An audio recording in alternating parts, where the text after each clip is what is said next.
All right, everyone, thank you very much for coming to the City Council meeting. Quorum being present will be called to order. I'll read the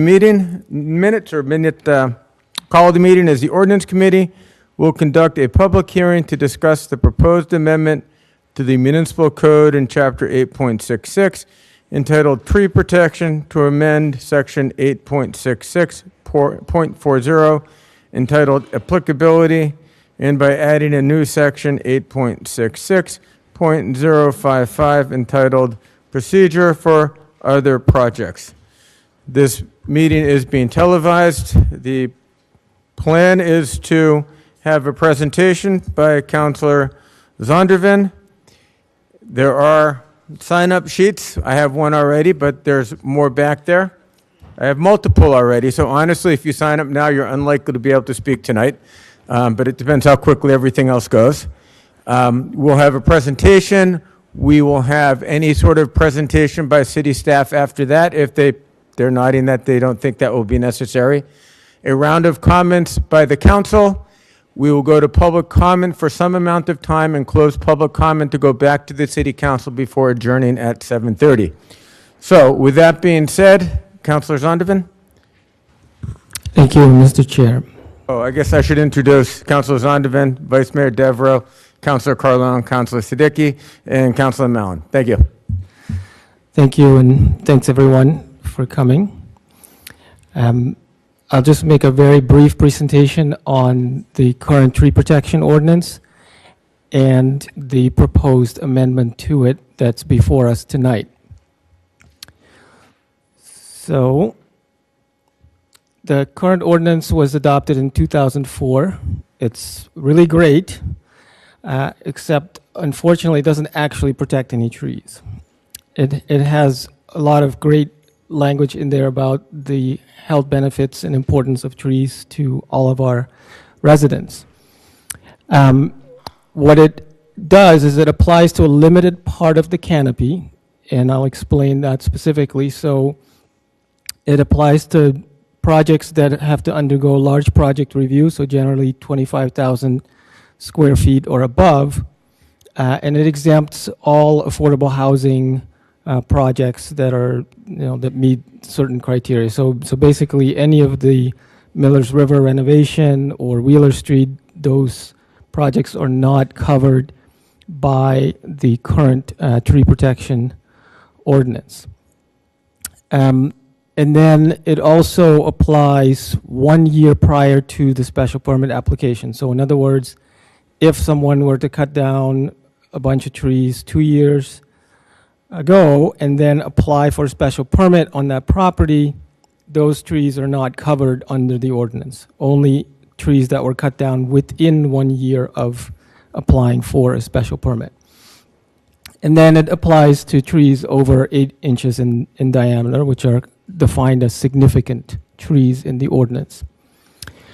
So why do I say that it doesn't protect any trees? Well, the ordinance requires a replacement plan, and it allows for payment into the tree fund instead of replanting. So in other words, in theory, someone could cut down all the trees on the property as part of the development and then pay an appropriate fee into the tree fund based on what the requirements are in the ordinance, and not have to plant any additional trees after that. I won't go into the details of how the replacement plan works, but the main point is that you don't have to plant additional trees. You can just pay into the tree fund. So what does the ordinance not cover then? It does not cover any trees that are cut down outside of large project review projects. So if I wanted to cut down a more than 8-inch tree in my backyard, the tree ordinance is silent on that event. Also, as I said before, any trees that are cut down more than 1 year prior to a special permit application are not covered by the ordinance. And again, affordable housing projects are not, do not require that this ordinance be followed. So what is the proposed amendment that's before us? So first of all, I want to make it absolutely clear that the proposed amendment would preserve the affordable housing exemption, so nothing in the amendment would change the fact that affordable housing projects do not have to comply. It also exempts dangerous or emergency situations. So if the tree is about to fall on your house, you cut it down, you don't have to get a permit for that. What it does is it requires a permit for significant trees, so more than 8 inches, that are removed that are not part of a large project review, or if they are, they were removed more than a year ago.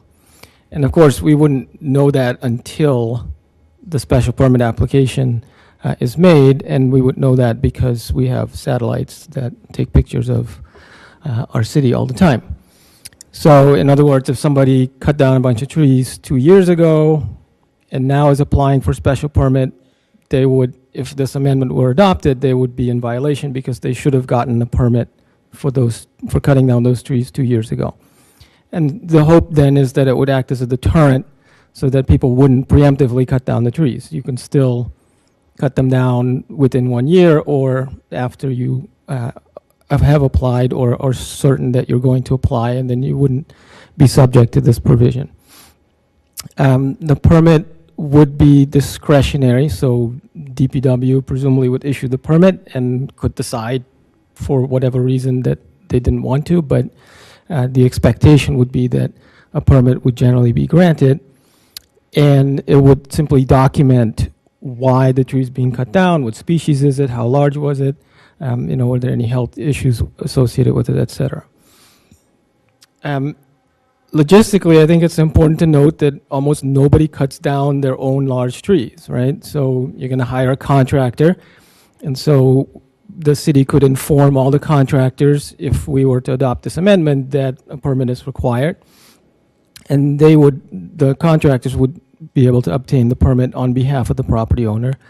DPW and traffic already require street and sidewalk permits when the streets are being blocked or the sidewalks are being blocked as part of a tree removal. So if there's a big truck that needs to be parked on the street, or if part of the sidewalk needs to be obstructed, there's already permits for that. So this would just roll right into that process of applying for a permit to take down a tree.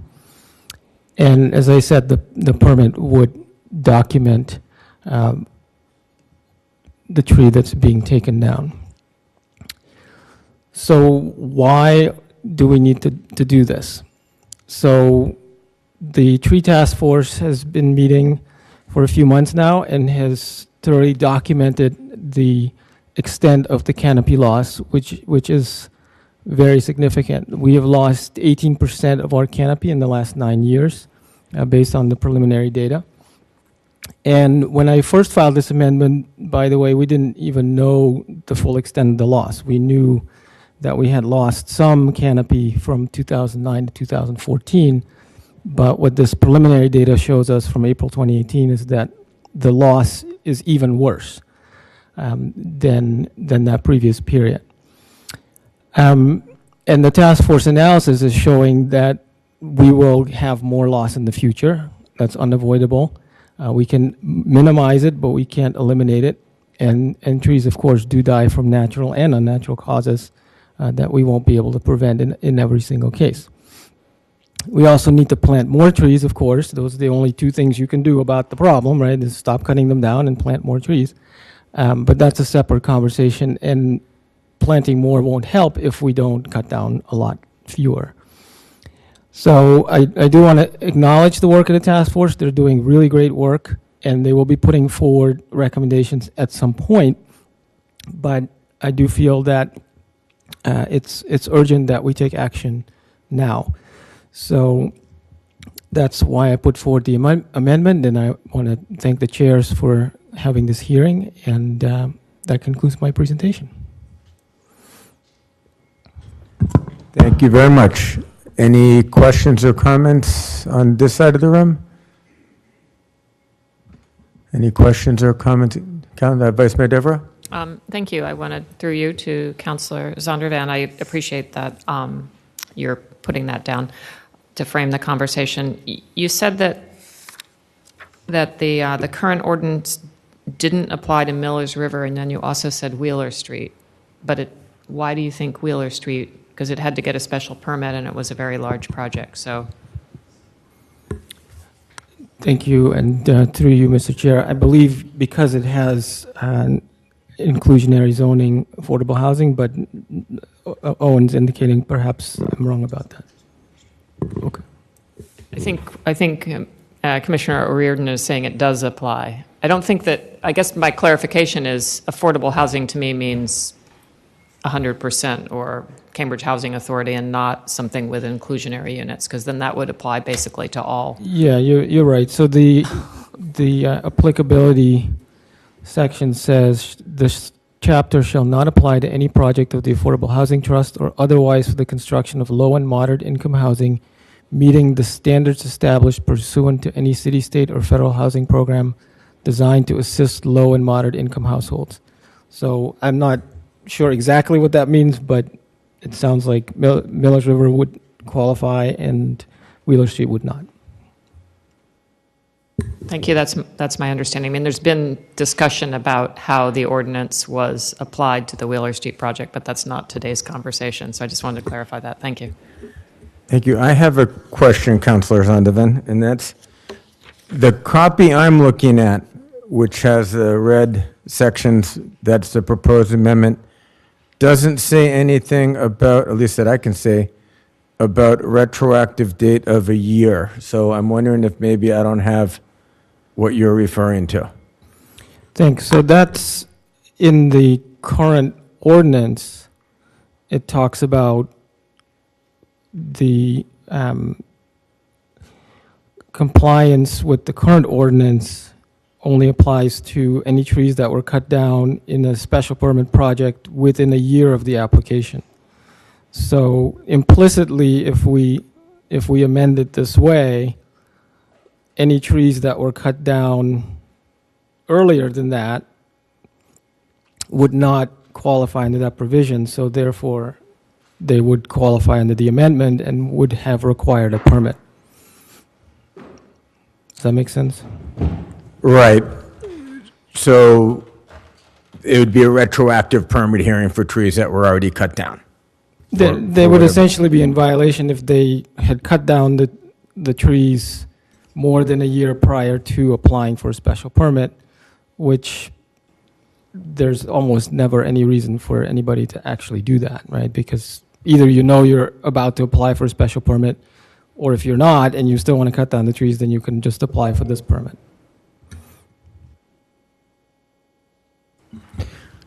Okay, so this is all the language that we've got right now from them. All right. Any comments by city staff? Through you, Mr. Chair. So as Councillor Zondervan spoke about the existing ordinance applies to large projects. There is nothing at this point in time in terms of private property in place specific to other private property in the city. I would say specific to what he's requesting here, that it does place a burden on staff in the city. I guess I have questions in terms of enforcement of the ordinance and what it is, how do we go about enforcing this ordinance, and if someone doesn't apply for a permit, takes down a tree, what is it that we are required to do in that instance? I think the other thing that's important to bear in mind here, well, there are two other things that are important to bear in mind. The first one is, when we have enacted legislation over the last number of years associated with, be it plastic bags, polystyrene, or indeed when we've enacted programs, be it the compost program, there's been a significant outreach program or education program associated with that. And so it's typically our practice to provide people with sufficient notice and educational documents in advance of us promulgating a change in regulations or indeed a new regulation. So I have concerns that it's going to take time for us to do that, and that sort of falls into the second part of my concerns. as Councillor Zonvran spoke, about the Urban Forestry Master Plan that's ongoing. It's been ongoing for the last almost 8 months at this point in time. We have another 4 or 5 months to go before the draft report will be ready for consideration by City Council. It's important that the integrity of that effort is maintained. And while this is not a significant impediment to that, I think it's just important that that be borne in mind as we think about changes to existing ordinances and so on. Because I do think that there is a significant effort ongoing by the 18-member task force, by our consultants and by city staff, so as to provide City Council with a thorough analysis of what other communities are doing, how best we can provide different ordinances and different regulations so as to better protect our canopy. And so I just want us to be cognizant of that as we consider changes to the existing ordinance. Thank you. Thank you. Councillor Mallon? Thank you, Mr. Chair. Through you to Commissioner O'Riordan. I actually had some questions about the Urban Tree Task Force and particularly around this issue. I know that you guys have been meeting for the last 8 months and have a few more months, and the draft recommendations will be kind of done in May, but those will be pretty robust. Have there been any preliminary conversations within the task force about this particular issue, and what, if anything, has been discussed? Because I'm looking at this and I was reviewing the meeting from June, and the goals of this particular ordinance is to collect data and to have additional conversations around alternatives. I imagine that what will come out, I hope what will come out of the task force will have a little bit more oomph in protecting our tree canopy. So I'm wondering if you can speak to that a little bit and inform sort of us what has been the conversations have been at that level. Through you, Mr. Chair. Councillor, I think the first few months of the discussions that have happened within the task force have essentially provided background in terms of the existing urban tree canopy, the extent of loss, which obviously has been referred to by Councillor Zonvran, and also where that loss is most pronounced. And what we have uncovered is that loss is most pronounced in residential areas in the city. The reasons behind that loss are uncertain at this point in time. And indeed, some of what Councillor Zonvran is asking for may help illuminate as to why we're having loss in those residential areas. We are actually presently beginning to look a little bit closer at the reasons for loss in residential areas. We're looking at the degree to which pervious area has been lost. And so that may allow us to think as to whether or not it's been redevelopment or extended development on residential properties. We're also looking at house sales in this area and whether properties have been redeveloped and perhaps with trees being taken down as a result of that. And so we're trying to dig in a little bit more into that, but that's something that we'll be doing in the next couple of months. In terms of changing regulations and ordinances, I think we had a meeting on the 20th of December where we began to think about changing the definition of what a significant tree is. At present, it's an 8-inch tree. We're looking at perhaps a 6-inch tree being a significant tree, and that's consistent with what a lot of other communities are doing at this point in time. We're looking at regulating tree loss across the entire community, not just for large projects, but rather for residential properties, for smaller developments and so on as well. We're looking at changing the way we propose mitigation costs. At this point in time, when we look at mitigation in terms of significant tree when it's coming down, we're looking at sort of equivalents in terms of the diameter at breast height. One of the proposals that we're looking at is maybe perhaps we should be looking at the area of a tree trunk at breast height. And for a 40-inch tree, rather than giving you 5 or 8 5-inch trees, in that instance, you end up with 64 trees if you're looking at the area. And again, that may be too much to ask, but something in the middle maybe perhaps might be more appropriate. And so that serves to further cause people to think twice about taking down a tree. We're also looking at heritage trees. Are there specimen trees that we want to further protect in the community? And so there's a degree of detail that we're looking at in terms of how we view protecting trees in the community. And so it's important that that conversation be allowed continue. I think the other part of this that's important to bear in mind as well is that the more significant protections we afford trees, or the more onerous it becomes for homeowners to take down trees, perhaps people are going to be less likely to plant trees in the future as well. And so there's a balance we need to strike about incentivizing people to plant trees as well, because there may be occasions in the future where we might say, it may be a good idea for someone to take down a tree. Maybe they're putting up, or they're installing ground source heat pumps, and maybe that from an environmental perspective is more advantageous to us.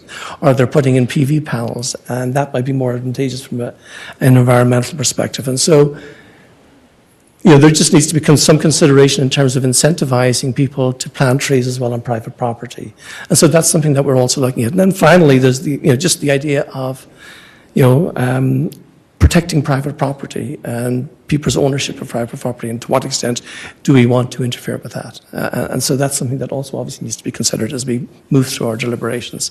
So we have another 5 meetings scheduled at this point in time. They're on the last Thursday of every month in the high school. They've been very well attended. We've really dedicated, I think, very knowledgeable people who are participating in that, and we want that to continue. Thank you. Thank you, Mr. Chair, and thank you, Commissioner O'Riordan, for that explanation. I think that's very helpful. I guess my question is, in May, when the draft recommendations come in from the task force, I know you and I talked earlier that the final recommendations won't be until the end of this calendar year.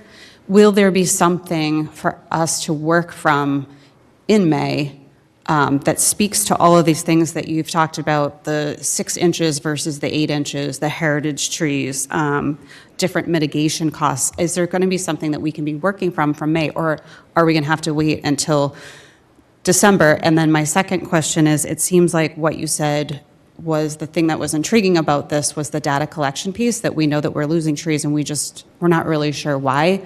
So if this ordinance doesn't go through, for example, is there a way to have the data collection that we need and is imperative to try to figure this out in between now and May? Through you, Mr. Chair. So, Councillor, all of our deliberations are online at this point in time. All of the presentations are online. All of the minutes of all of the meetings are online, and indeed all of the correspondence that we're getting from the public associated with this effort are all online, and they're all on the Public Works webpage. Our expectation is that the draft report will be online as well. That draft report may come in terms of specific recommendations, or maybe more general in terms of what we have uncovered, what other communities are doing, and there may be pluses and minuses associated with certain recommendations. I expect it'll be a very detailed report from that perspective.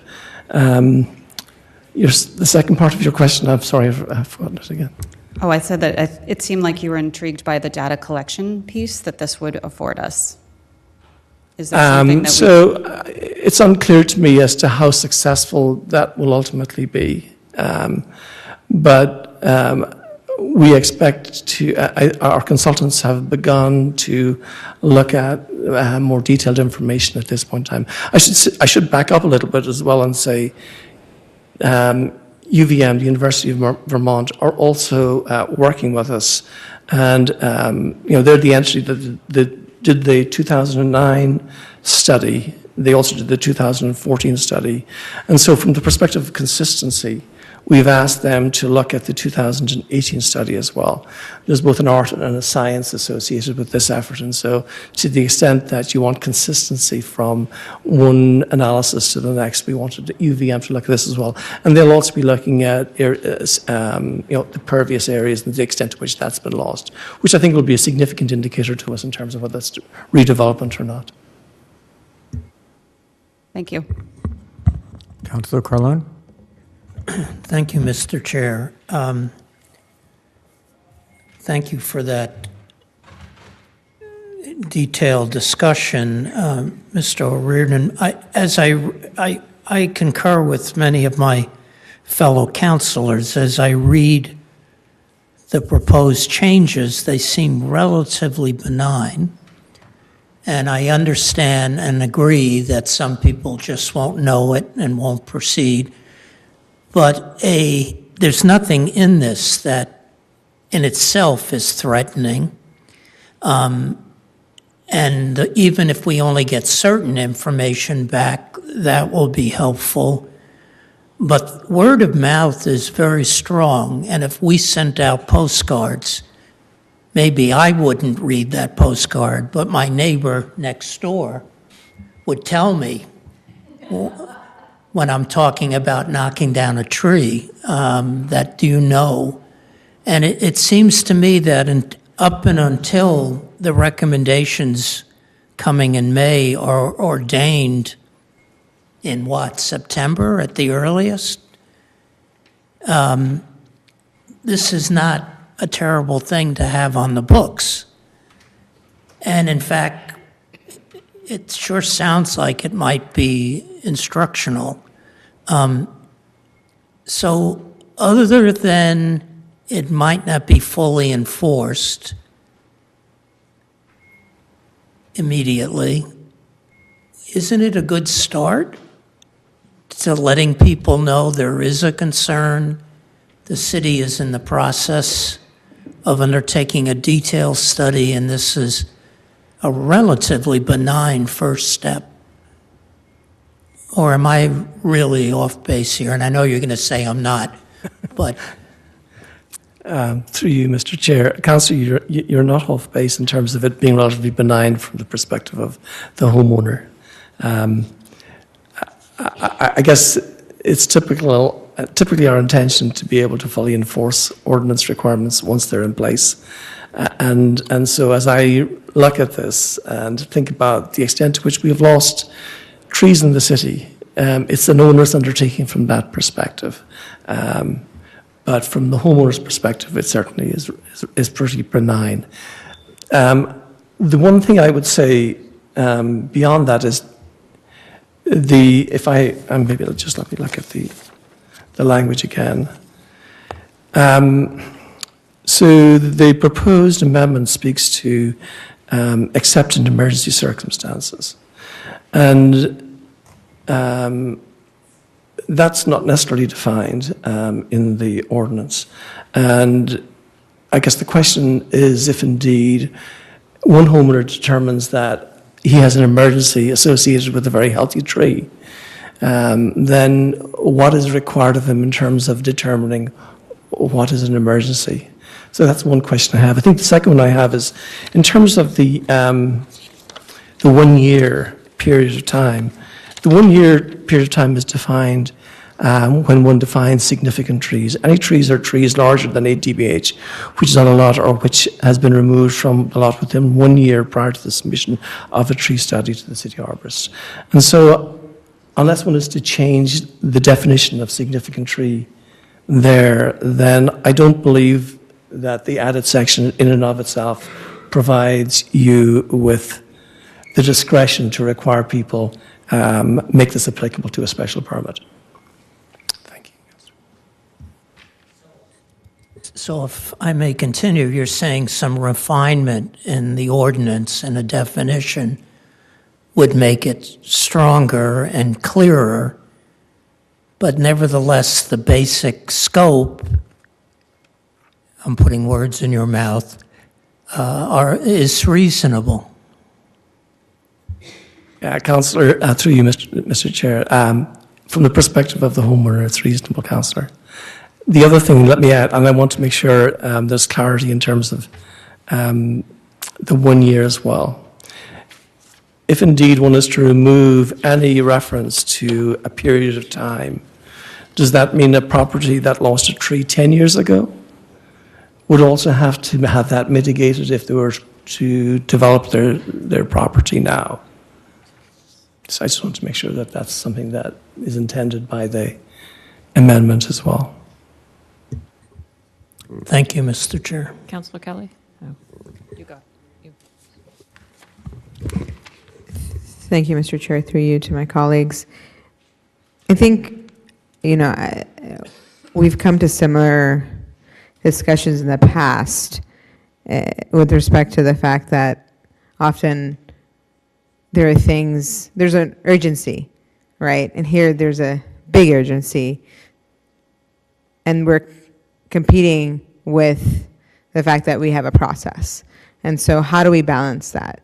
Because based on the task force meeting in December and what you've just said, there are a number of things that are policy strategies that we know that we'd want to do or we'd consider doing. So I think we, as a council, have to, that's that first decision of, do we start somewhere or do we wait? And can we wait? So it's, the question really, I think, is can we wait? And I'm struggling with that because of the data that we do have before us and the difficult issue of tree canopy loss that is occurring and this the climate change that we're facing. So but at the same time, I understand where you are coming from. If we're talking about significant tree and we're not defining it here, but we're going to define it eventually, it's this tension. So I'm looking to my colleagues. I think how do we discuss that? Councillor. Vice Mayor? Thank you. Well, through you, I'd like to answer that. I think we've already waited. I mean, that's part of the problem is that we started this conversation last term, early in last term. The urgency wasn't universally felt. By dint of Green Cambridge and Councillor Zondervan before he was elected, the council was prodded to initiate this task force process that took at least 6 months to get appointed, going, and actually starting to meet, and it's taking a little bit longer than was envisioned. So we have waited. I mean, and I agree with Councillor Carlone that this is quite a benign ordinance. As far as I can tell, there isn't any penalty. So the concern with not being able to enforce it, we have laws that we've recently adopted, Airbnb, which we are having the devil of a time enforcing. So in an ideal world, we'd be able to completely enforce all of our laws. Parking and bike lanes has been very difficult to enforce as well. There are many others. And as to the task force, there are at least a couple of members of the task force here who I think probably hope to have time to speak in public comment, so I'd like to get to that pretty soon.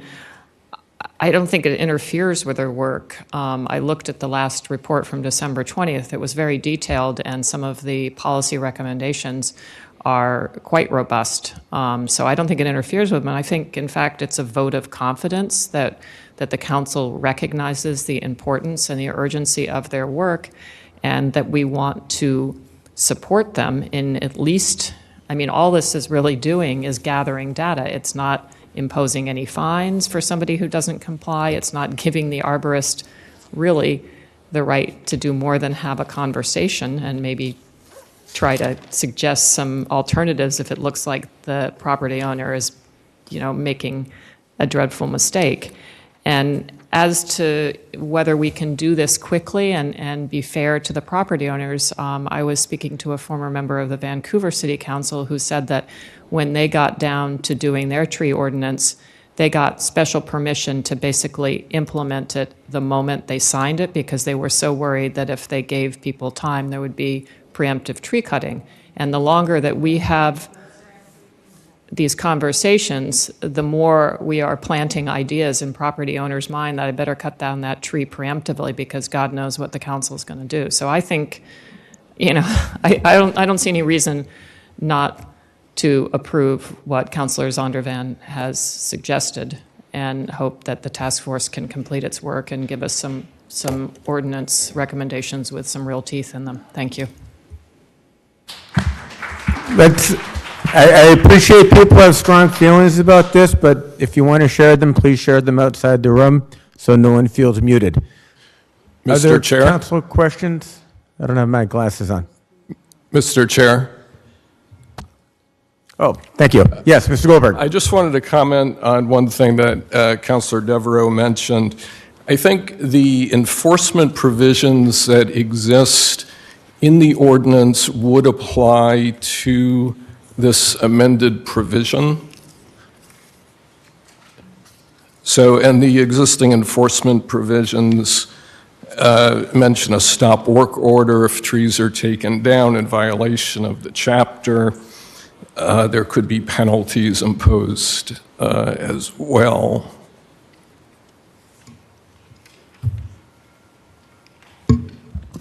Thank you. So I'm understanding you to say that there are enforcement provisions in the existing in the existing ordinance that would be relevant to any amendment of that ordinance. Thank you. Any other councilors on Devon? Thank you, Mr. Chair. Just wanted to briefly respond to a couple of things.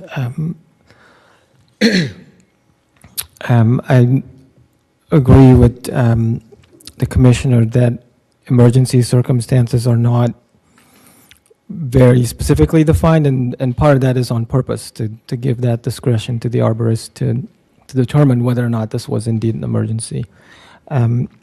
As to the one-year provision, I think you're correct. That's an artifact of the definition of significant tree, and I didn't want to mess with too much in the ordinance, so I guess I skipped over that. But I would be fine with adopting it as is, which would simply mean it wouldn't apply as is to any trees more than a year ago. But I don't think it's retroactive from when we make the law. So I don't think it would apply to trees that were cut down 10 years before today. So I just wanted to clarify those things. Thank you. Thank you. I have a Councilor Vice Mayor Deborah. I guess as long as I want to understand why the way this is worded makes you believe that trees that are not subject to the current ordinance, if we include them in what is being proposed, which is a permit request, and the city arborist keeping records, why you believe that the other enforcement mechanisms, for instance, payments into a tree fund and the requirement for a tree certification, why those would apply? Because I don't see that on the page here, but I'm not an attorney, so. Through you, Mr. Chair, I'm not sure that the tree replacement fund provisions would apply or the mitigation plan, but if you go to the enforcement section, which is 8.66, I don't know if that's before you. Unfortunately, we don't have, all we have is 2 paragraphs. We don't have the complete. So I do have the full ordinance here, and 8.66090 is the enforcement section, and it does say any person who violates any provisions of this chapter shall be notified. There's a whole page of enforcement remedies, including a stop work order, fines of $300 per violation, the possibility of injunctive relief, and then there's an alternative penalty for possibly non-criminal ticketing. Mr. Chair, if I could just add on to that real quick, I think in subsection D, failure to replace a tree or make a payment, that does specifically reference 060, which is the large project. So I think that piece would not apply to. Yes, I think that's right. Okay, I mean, I appreciate that. I don't know what the intent, what Councilor Zondervan's intent was when he drafted this.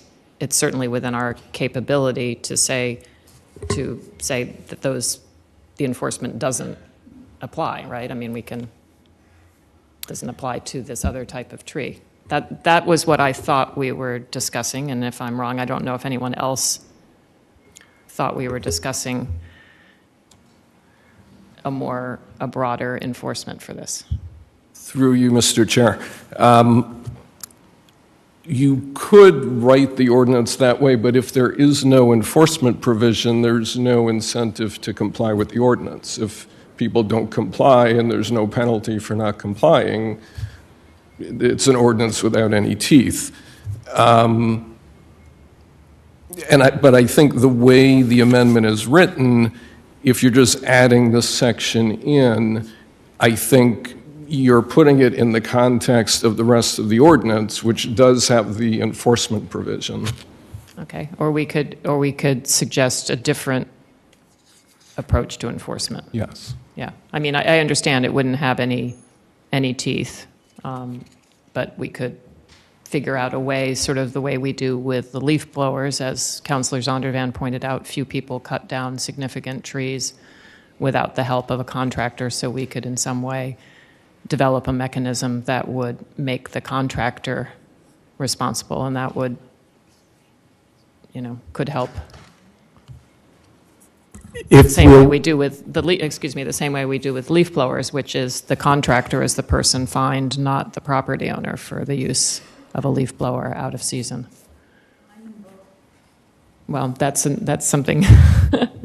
Okay, So if we're concerned about the confusion of retroactivity, conceivably we could put something like this at the end, which is, this section is only applicable to trees standing as of the enactment of this statute, which would only then apply to trees that were standing at the enactment of the statute. I've got one question for you, Councillor Zondervan, which is, if someone is cutting down trees not related to a project, as many people do, they're just in the way, they want a bigger garden, or they don't want stuff falling on their roof or whatever, this specifically seems not to call those tree cutting activities into the ordinance. Is that the intent? No, this simply says procedure for other projects. We could change the language to for all other projects or all other significant trees. That we can make that more clear. But the intent is that this new section would apply for everywhere where the current section does not apply. Okay, so the intent is that this isn't actually just directly related to projects. It's related to any significant tree that's being cut down, project related or not. Okay, Yeah, thanks. Thank you. Any other council staff comments before we move to public comment? Okay, we'll move to public comment. As I said earlier, please refrain from cheering, booing, shouting, whatever. If you want to share your thoughts, you can go outside and do that, please. We've got 3 lists of people here. I want to note, too, that the mayor can't be here today. He had a family issue he needed to take care of. And comment is going to be limited to 3 minutes apiece. The clerk will be taking the time, so when I tell you your time's up, please stop. And don't feel you have to speak even if you have signed up to speak, but you are more than welcome to. We will have public comment till roughly about 7:15 or so, and that'll give us enough time, 15 minutes, to continue the council discussion to figure out what our next moves will be. The meeting's going to adjourn at 7:30, and we want to make sure we have time for that. Okay. Oh, thanks. And if you have written comments, you can leave them in the basket next to the podium. So first up is Lucas James Gyrator. I apologize if I got your last name wrong. And introduce yourself, name and address, please, and you have 3 minutes.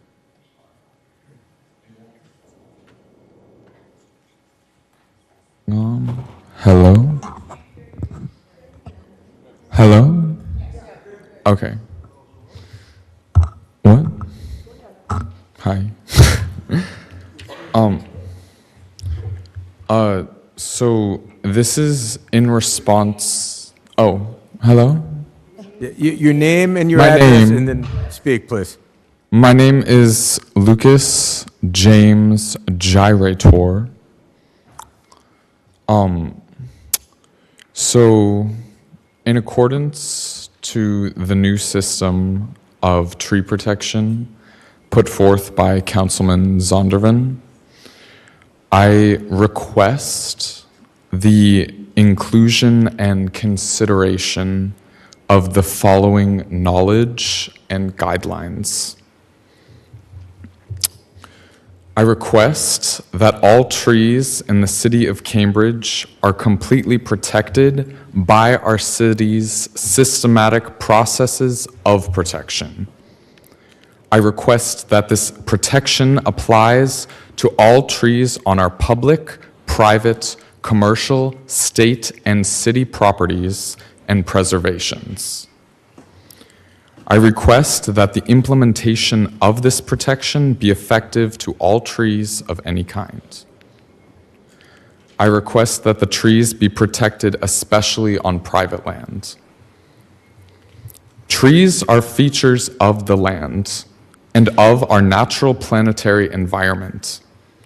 Therefore, all trees of this city are beings of this earth, like humans, and are to be respected for their life and being. Trees provide oxygen into the airspace and are a part of the reason we are currently breathing. Trees filter the air of the entire planet and contribute to the ecosystem of all planetary life. By this defining knowledge, trees are therefore not owned by the city or its people, even though they may grow on legally owned land or the land of private owners or in public spaces. In public space. So, the concept of the ownership of a tree is out of the hands of any one person, and thus it can be seen that trees do not fall under the ownership of people at all. Some examples of the preservation of the nature being in coexistence with the United States legal system are God's 10 acres in Worcester, Massachusetts. Was that 3 minutes? That's 3 minutes. Thank you very much. Next up is I'm sorry. Christine. You can put I'm your sorry. written comments down in the back Wait. box. Thank you. No, Wait. your time is up. Do you mind Next- if I finish my sentence? No. Why? Your time is up. Wait, why? We have got a lot of people to go through, please. Do you mind? I can read it quickly. No, I can talk to you afterwards if you want, but if we let Okay. other people do this, it's going to be a mess. So please sit down and let someone else speak. Thank Are you you very much. Okay. Thank you. Next up is Christine Kata Okay. from 7 come up, state your name and address, please. Christine Kuda, 7 Fairview Avenue in Cambridge. The permitting process is a burden on the private landowner. I have a small house on a tiny plot of land that is incredibly difficult for me to maintain. Nevertheless, needing to go to what seems to you like the benign process of a permit is one more thing that I have to deal with to get anything done on my land. It's also a burden on the Cambridge arborist, which is a department, as far as I can tell, is already overburdened. When the street trees around my house needed to be trimmed because they were banging on my house, it took a year to get it done. Every storm, the branches banging on my house for a year. Currently, there is a dead tree across the street. It's a public tree. It's been dead since before the last tree inventory. Still not taken down. I'm assuming this is a problem throughout the city of Cambridge. The department is overburdened. So I don't think that we should be doing all of this permitting to pile on, no matter how benign you people think that it is. I do care about the tree canopy of the city, but I disagree with any policy that is based on maintaining a tree status quo. Climate change is not something that will happen sometime in the future and something we can put off. If only we could keep our tree canopy. It's here right now. The trees planted years ago were planted in a different climate. That's why they're dying. We need to replace them with trees that are more resilient to the current climate situation, not waste our resources trying to maintain trees that are just not going to survive and are probably going to fall down on us and kill us. Thank you. Thank you very much. Next up is Susan Ringler, followed by Carol O'Hare. Good evening. My name is Susan Ringler. I live at 82 Kinnaird Street. I am here to tell the council that the proposed ordinance is not nearly sufficient. I am here to ask that this entire city take a brief pause in cutting all trees on public and private land until the task force can come up with their recommendations and until our tree ordinance can be amended to actually give protection to mature trees. We need protections. I also want to state that the photograph on this page shows residential land. The land use is residential, but the people who chopped these trees were not residents of Cambridge. They were developers who bought residential land, developed it, and sold it. This is one of the major problems of tree loss on residential land. I also have to submit to you, just for those who need reminding, that the amount of carbon a large tree takes out of the air is exponential. So a tree with a trunk size of 12 inches will take this amount. A tree which is 2.5 times larger trunk size will take 9 times out. Our large trees are extremely valuable. We need to protect them. There are lots of other people here to speak tonight. Thank you very much. Carol O'Hare. No, please, I'm asking, there are different opinions in this room, and you mute them if you chair for others and not for some. So please do not do that in here for the third time. Ms. O'Hare, followed by Greg Morey. Good evening. I support, as you know, every effort to get a tally on tree removals. But more important, we need vigor and rigor to effectively curtail such removals. I'm glad that you recognized, Councillor Zondervan, that there needs to be a correction to this ordinance that would require simple tree removals, that is, tree removals that aren't associated with any project whatsoever, to be covered by this ordinance, which it does not do now. Say, for an example, somebody wants less shade or hates to rake leaves. That person could, without doing anything, just nump the tree. I think there should be a moratorium, though it doesn't have to be in this process, a moratorium with specific exceptions and a waiver process, perhaps. Other cities have done this. Atlanta, South Miami, Lake Forest Park have all had absolute moratoria on tree removals for specified periods of time. That is, I think, DPW needs more personnel. There is no way that they can accomplish this or monitor it with the staff that they have. I don't see how they can do any enforcement. And besides, tree removal just happens, with a chainsaw. It can happen on weekends. It can happen at night. That has to be taken into account. Thank you. Thank you very much. Greg Morey, followed by Richard Kirshner.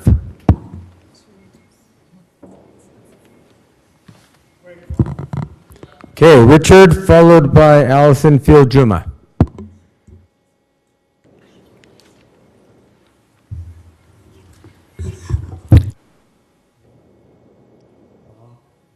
Push the button Can you make sure the button's pushed, please? on the base of Okay. I want to support both the ordinance suggested by Councilor Zondervan and also support some kind of a moratorium as qualified by Carol O'Hare. I think in the climate of rapid development that we're facing here, I think it's a given that there would be preemptive tree removal if we don't have some kind of a moratorium or something to slow down the rate of tree loss.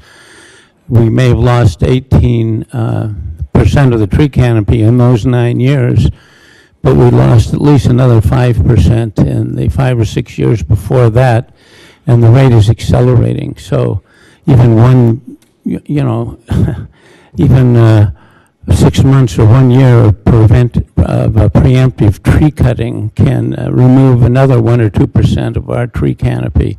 It's disappearing very rapidly, and we have to move very fast to do something about it.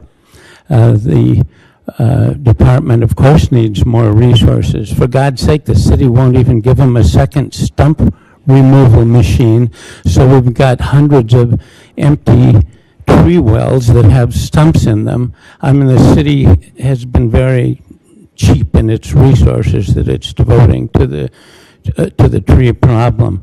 We have 500 empty tree wells that should have 500 trees in them. This is just the first step, and obviously there's no reason not to do this right now. At the very least, it starts providing us with some decent information that the task force, further work, and so on can better develop its programs. And while the task force may not know exactly where all these trees are being removed, the studies that were done documenting the tree removal have made it very clear that over half of the tree removal is on private residential land. So we've got to get some kind of tree regulation in place on private residential land ASAP. And I don't think you have to have great research to make it's pretty obvious that the accelerated rate of tree loss is because of accelerated residential development. That's why it's accelerated so fast. So we've got to get, Concord has a tree replacement requirements. Northampton has tree replacement requirements. San Mateo County has tree replacement requirements. We've got to get event fines and all kinds of things. And these are things that we need in place right away. Thank you very much. Up now is Allison Field-Juma, followed by Nancy Donahue. Thank you, Mr. Chairman. Allison Field-Juma, 363 Concord Ave.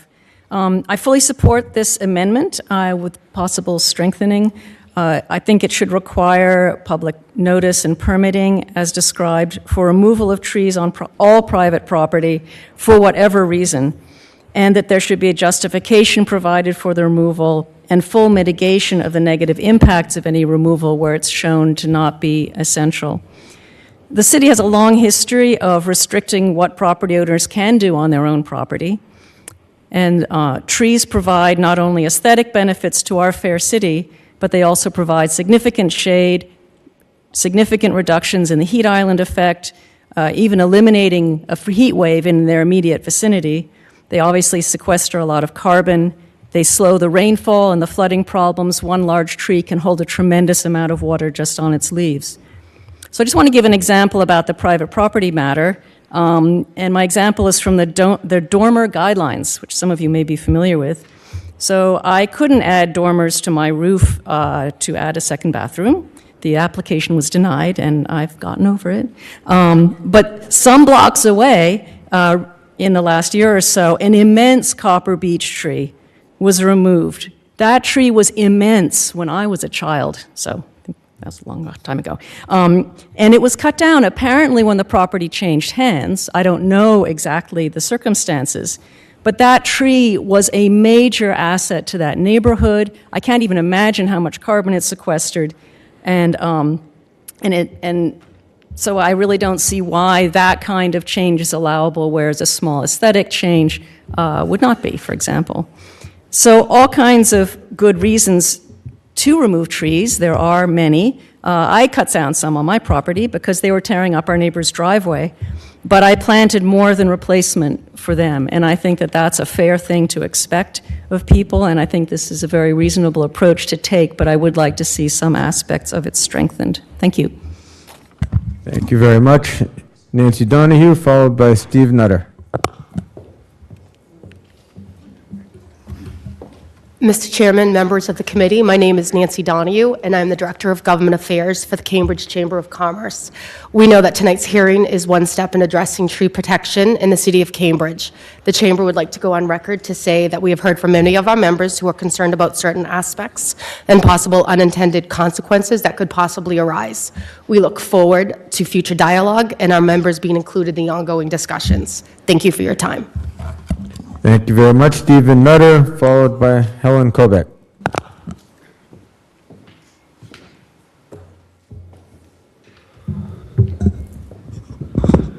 Hi, I'm Stephen Nutter. I'm the Executive Director of Green Cambridge. We are in a tree emergency in Cambridge, and we need the council's leadership to create a better future for us. The urgency of the matter means that we cannot wait. We cannot kick the can down the road, because as the good work of the task force is doing, and will do in the coming months, this amendment sends an immediate communication to everyone in Cambridge that we're serious about solving this problem. If we stepped out of this room and asked people about trees, it might not even be on their radar. So let's get off of our hands and take a first step in talking to them about the urgency of this matter. The city's lost 18% of our trees in the past 9 years, as has been referenced many, many times, and is only going to get worse. In fact, we're predicted to go down to less than 10% by 2030. Can you imagine a Cambridge with 90% less trees than we had just 9 years ago? There are many actions that we can take. Our tree task force, which is excellent, and I encourage everyone to go to the meetings, but it's pretty simple. Plant more trees, stop cutting down our existing trees. The thousands of residents that support Green Cambridge know this well. We've been saying it for years. I've sat through so many meetings with passionate tree advocates who are just walking around and seeing what's happening on our streets and in people's backyards. But we need your leadership to make this change. Scientists are going to continue saying the same things. Advocates are going to continue saying the same things. Our planning staff is going to continue saying the same things. But without the leadership of council, we cannot have that change. The proposed amendment to the existing ordinance is a great first step and will fix an outdated regulation that will more adequately address the need facing all of our residents. But it's only a first step. And as Green Cambridge has done in the past with recycling and composting, if this amendment passes, we will be happy to help promote this change and educate our residents.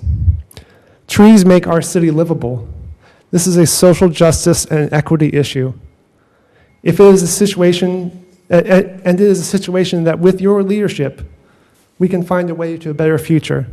And the thousands of residents that support Green Cambridge and other like-minded organizations in our fair city will definitely thank you.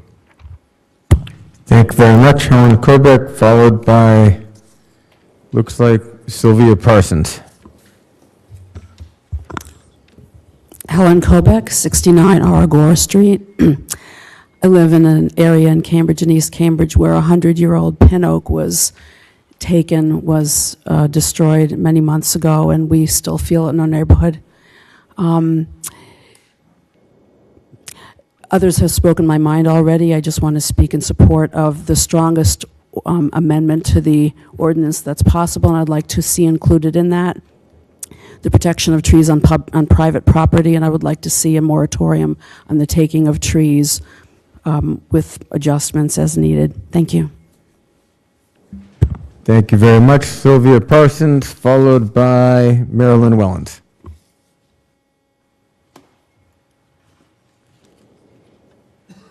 I'm Sylvia Parsons. I live at 22 Hancock Street.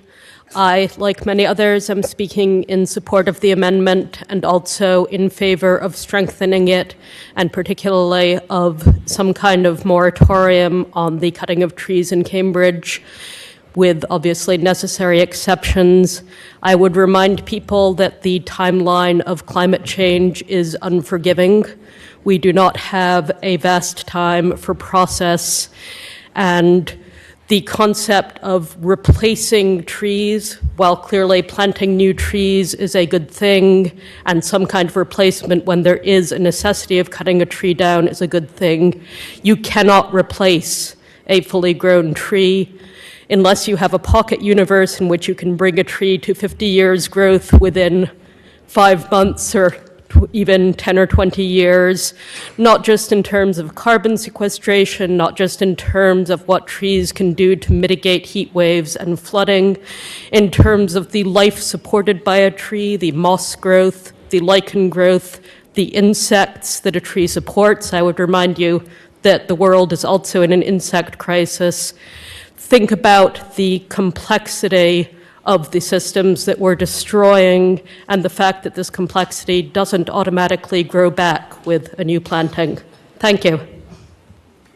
Thank you very much. Marilyn Wellens, followed by Jules Kobeck. Thank you, Mr. Chair. My name is Marilyn Wellens. I live at 651 Green Street. I think feelings run high on this topic, both pro and con. There are people who really see trees as hazards and dangers and bothers. And then there are people like the first speaker, and I share many of his feelings that this is a matter of life, not only for humans and other mammals, but living creatures like plants. Point is, the moratorium makes sense to me. I have spent a lot of time in the outdoor lighting task force meetings, and nothing came of that. And it's hard not to believe that that was not part of the purpose of the whole process.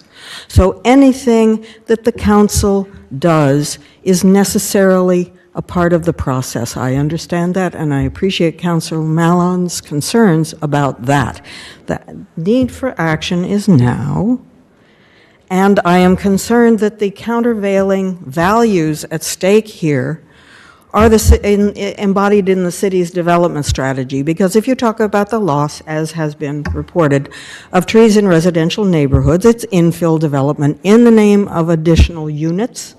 I have seen the city's development strategy in Kendall Square and elsewhere remove trees in the middle of vacant lots down in Kendall Square. So I've gone to many tree removal hearings, and so I will cut to the chase, and that is, I would like to see some action. I would like to see effective action. I'd like to see action that is enforceable and that protects trees as of now, and I think that that also includes trees that have been previously listed as invasive non-natives, because as Peter Del Tredici, a retired person at the Arboretum, has pointed out, all trees sequester carbon, and they provide the benefits regardless of their pedigree.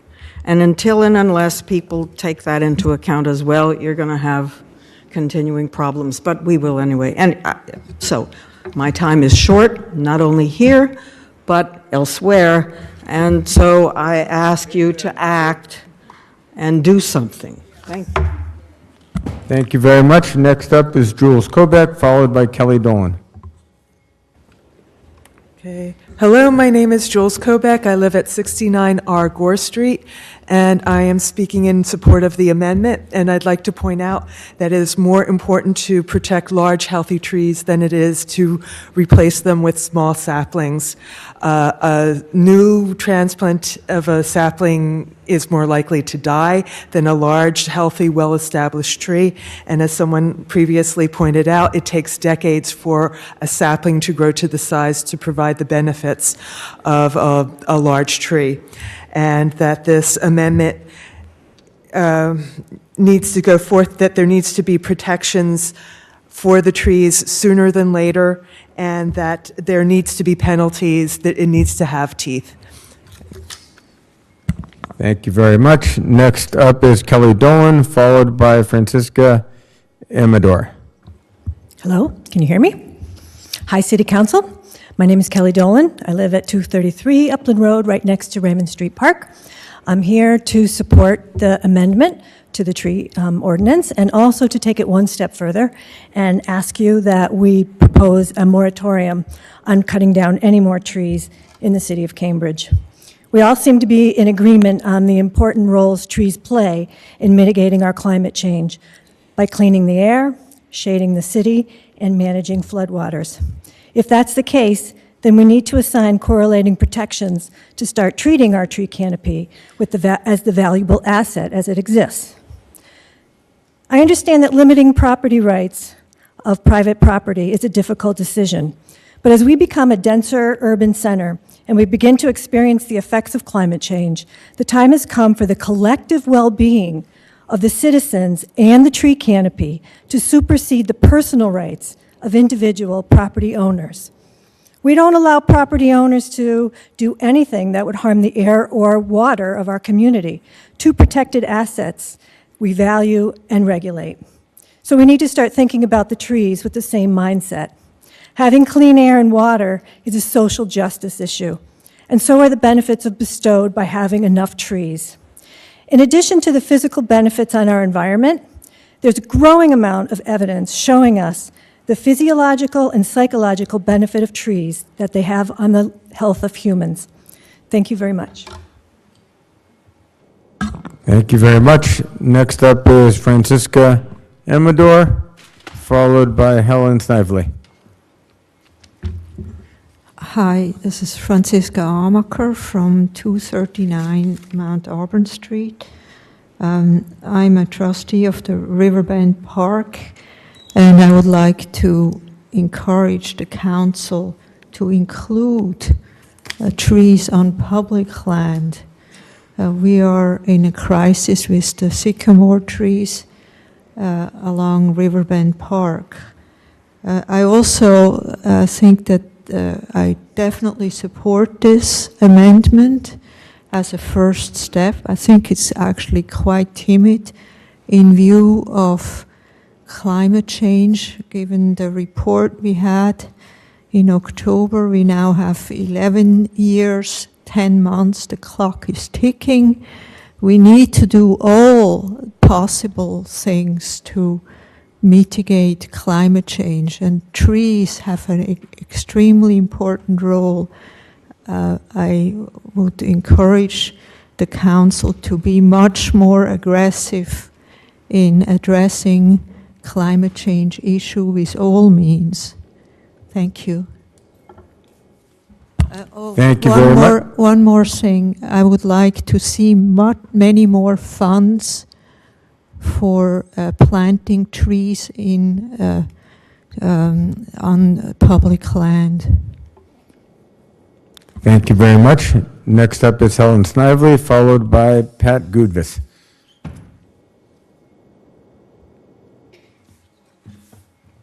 Is Helen not here? Okay, Pat. Is Pat here? Followed by Claire, it looks like Claire Shub.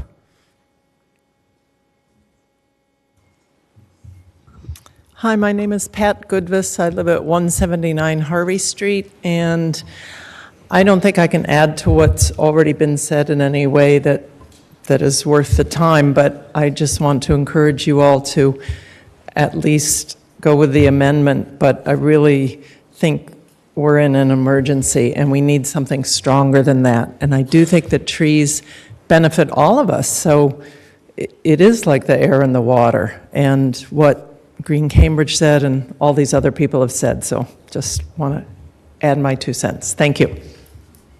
Thank you very much. Actually, looks like Claire is not down to speak, but if you're here and want to speak, feel free. Okay, thank you very much. John Pitkin, and then it looks like a Tom Rockless, and it's not clear whether he wants to speak or not. Thank you. I'm John Pitkin. I live at 18 Fayette Street. I'm a member of the Residents' Friends and Friends of Inman Square, who are still campaigning to preserve the public trees and plaza in Inman Square. I'm speaking in favor of the proposed ordinance. It would enable the city to acquire valuable information on tree removals from private property on an ongoing basis. This would be extremely important for figuring out what to do going forward. It would also create an opportunity to educate property owners at a critical moment for the life of a tree, a teachable moment. There are three simple ideas, not commonly held in our culture, that seem necessary for the city to communicate in order to have a real impact, substantial impact on property owners' decisions to cut trees. One, our survival depends on trees. We cannot live without them. Two, trees are living beings that can take a few hours to kill and a lifetime to regrow. Three, there is no such thing as just one tree, whether public or private. These three concepts are not sufficient, but they seem absolutely necessary for any successful voluntary effort to slow the losses of our tree canopy to take hold in our culture in a broad way, to create a culture of stewardship, awareness, and stewardship that we desperately need. To this end, I also think that a moratorium on removals on public and private land until the task force makes its recommendations would be a very beneficial measure. Thank you. Thank you very much. Does Tom want to speak? No? Okay. Theodora Skidors? Theodora, are you here? No, okay. Charles Franklin, followed by Maggie Booth.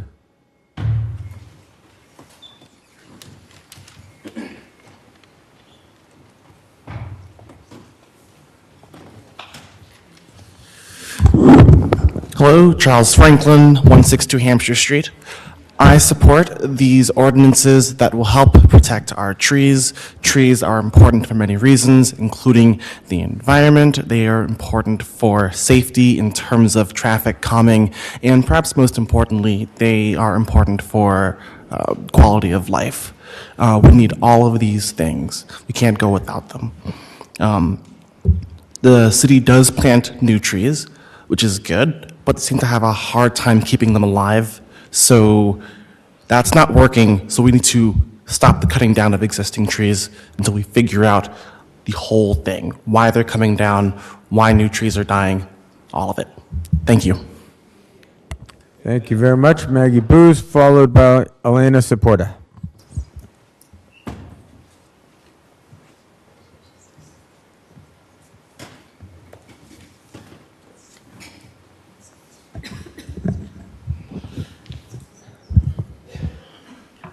Hi, I'm Maggie Bowes. Thank you, Councillor Zondervan, for introducing this amendment as it's brought our tree emergency to the public fore. The more we talk about these problems, the sooner citizens will wake to the crisis. It is indeed a teachable moment. But I am not in support of the amendment, as I find it both inadequate and probably ineffective, as well as a kind of minor alarm bell to citizens not inclined to environmental responsibility and not aware of the problem. I also find it premature to make ordinance changes before the work of the Tree Task Force and the Urban Forest Master Plan landscape consultant hired by the city for its wise investigation and counsel have come to conclusions about our crisis and how to solve it. What would not be premature, and what seems logical and called for, is a complete moratorium on tree cutting in the city until the work of the task force is complete. A lot of people have said it. I don't know how it gets enforced, how it gets introduced, how this amendment might change in order to make that happen, but it's what I would counsel. I'm going to reiterate just a few facts that Reed Hildebrand has introduced to the Tree Task Force in our monthly meetings. I'm on the Tree Task Force. Because I think it bears repeating, and that is that by 2030, at the present rate of planting, that is about 600 trees a year, if we can make it to that each year with the city planting, and an optimistic tree mortality rate of 4 to 5%, we will have just over half the tree canopy in the city that we have right now. That's 11 years from now. By 2070, we will have 9% of what we have now. I leave you with that. We have a big problem. Thank you. Thank you very much. Next up is Elena Saporta, followed by Flory Westcott.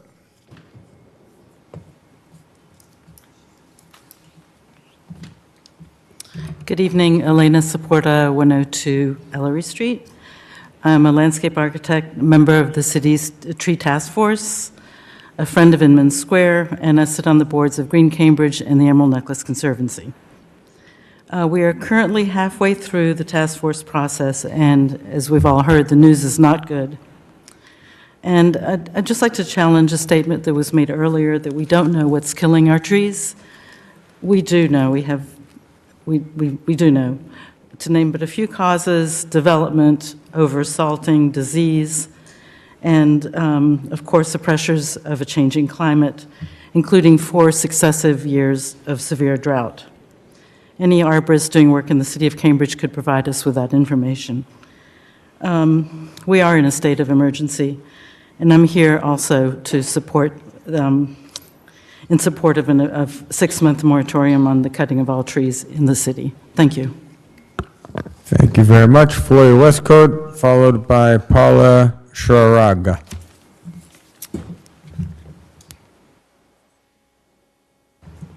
On? Yeah. Flory Westcott. I live at 33 Market Street. I'm co-chair of the Committee on Public Planting, a tree task force member, and a member of Friends of Inman Square. Currently, there is little incentive for developers or property owners to preserve trees. Huge machines can appear with no notice to neighbors, and large tree trunks start hitting the ground.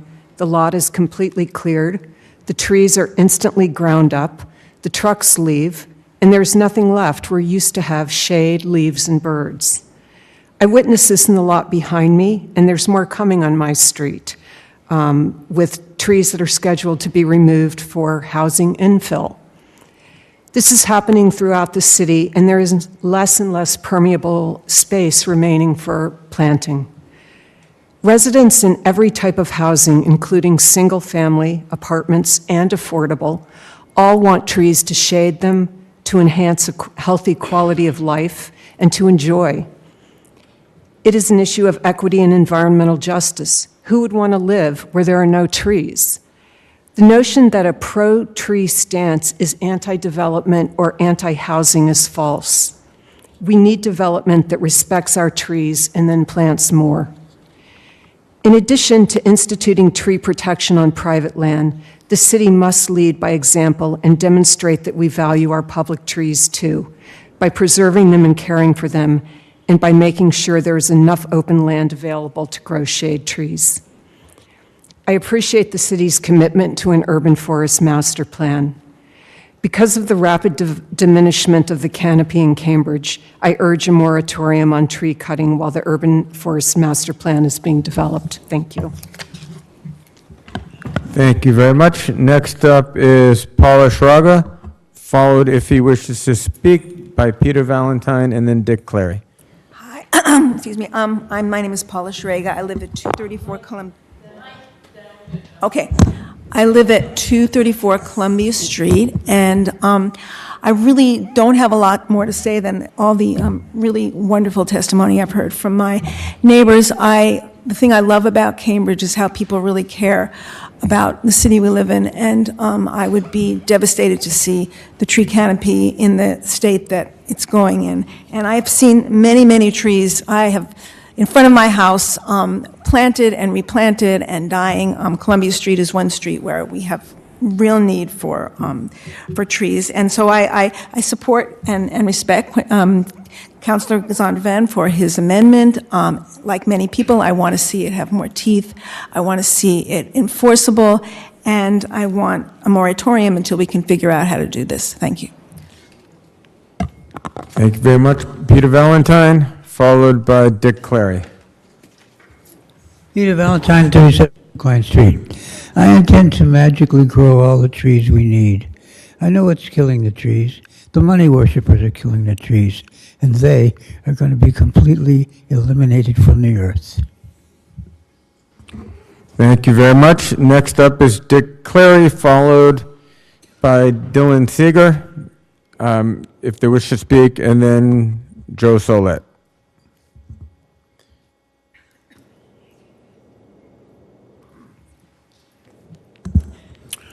My name is Richard Clary. I'm chairman of the North Cambridge Stabilization Committee and also a member of the board of the Association of Cambridge Neighborhoods. I speak in favor of the moratorium, which the case for a moratorium has been overwhelmingly made. But I would like to speak about the way this issue developed, at least for me. And it reminds me that 130 years ago, Charles Eliot stood up and stirred the people up over the destruction of the Waverly Oaks on the corner of alongside Belmont and Waltham town line, and the citizen involvement that he created ended up in the creation of the MDC.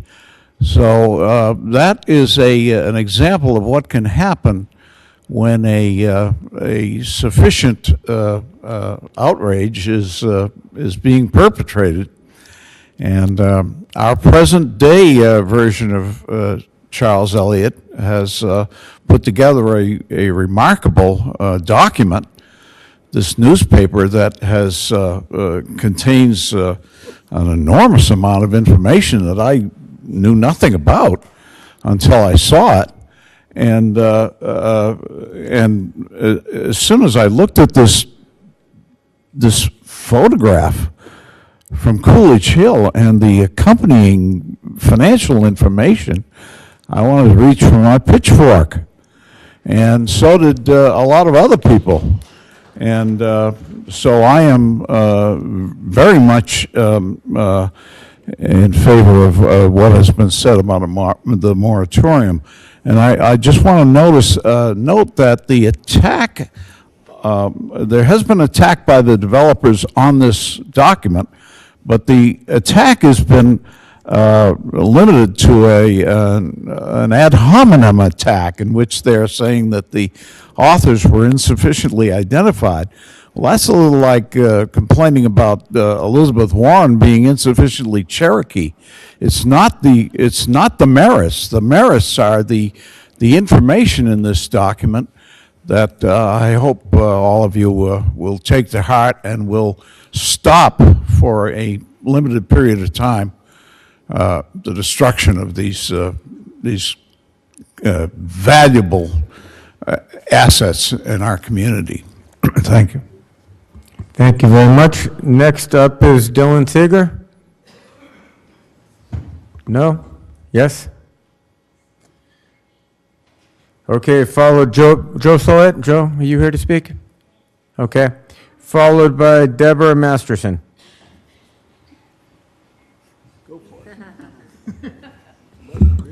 Thanks. I'm Joe Solet, 15 Berkeley Street.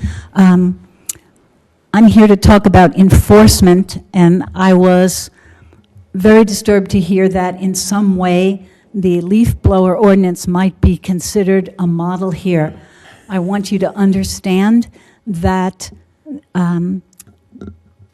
violating the ordinance is just the cost of doing business for these landscapers. The perpetrators repeat over and over again. I'm part of the citizen surveillance on this. My phone is full of snapshots and videos of these violations, most recently including on the old Cambridge burying ground, presumably by contractors hired by this city. So please, we have to do better than that. And, you know, you were laughing before when I said you have to find the homeowners, not just the landscapers or the workers, but I believe if people are going to be responsible for their property, then enforcement has to include them. Thank you. Thank you very much. Next up is Deborah Masterson. No? Okay. Charles Teague, followed by Rhonda Massey.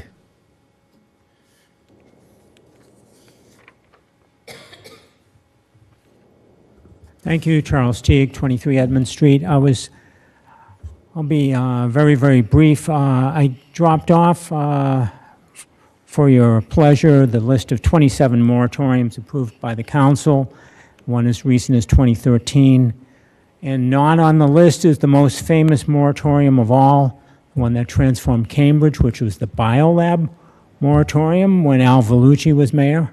And that's what made Cambridge what it is today. It has shaped the entire city. This is not as big a deal. It won't take as long. The task force has already presented. The consultants they're the finest consultants. They have the Conservation Law Foundation. They presented their nationwide review of tree laws back on October 3rd. In December, they presented the guidelines for changing our laws. I'm convinced that that working with the council, you guys could get it done in 2-3 months. It's not a big deal. It's in the middle of the winter. It's not construction season.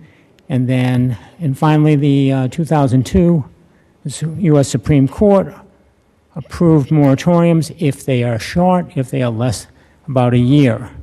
This would not be a long time. So I urge you to choose a moratorium. Thank you very much. Next up is Rhonda Massey, followed by Heather Hoffman.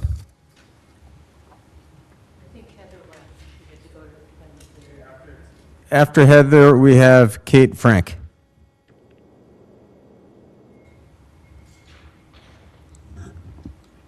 Okay, Rhonda Massey, 211 Charles Street in East Cambridge. For at least 20 years, I've been speaking before the council, the planning board, the East Cambridge planning team, and the Community Preservation Act Committee in an effort to convince developers in the city administration to balance building with open space. The city's track record on both open space and trees is abysmal, and this cannot continue. While I understand that it can be difficult to influence private developers and homeowners to retain trees, it's disheartening to witness the amount of trees that have disappeared in just the last several years. About 15 in the parking lot of the charter school on Bent Street went for the simple reason that the plowers had a little more difficulty plowing around the trees. The people who own the land behind our house also took down 7 trees because they were tired of dealing with leaves. A developer then bought, after the homeowner died, a developer bought the lot for an infill development. And Craig, I don't know if you remember, when you were in my backyard and said that I had more open space than most of Cambridge. There was a screen of green trees which backed onto our lot, which provided lovely green shade in the summertime and gave us interesting structure to look at in the wintertime. That's gone. The $3 million condos that got shoved in there made it imperative that the trees had to go because the buildings were being backed up as far as they could. Then trees which are planted by the city, and people have mentioned why they die. I remember about 20 years or more, there was a large undertaking. Trees were planted on both sides of 3rd Street from Kendall Square up to Cambridge Street. Unfortunately, and it may have changed now, I hope it has, Cambridge would plant trees and then not water them. That summer was blazingly hot, and none of those trees survived. Let's see. I won't even get into the travesty of losing the open space and the trees at the Volpe Center. Does the economic engine sing such a siren song? And are the environment and the residents so little deserving of consideration that we can so easily pave paradise and not look back? And 2 other things that I jotted down as I listened to people. Someone mentioned homeowners don't cut trees down. Well, the 7 trees in the lot behind us were cut down for the simple reason that they drop leaves in the fall. Okay? And songbirds. Thank you very much, Rhonda. Thank you. Next up is Kate Frank, if Heather's not here. So Kate Frank, followed by Ellen Mass.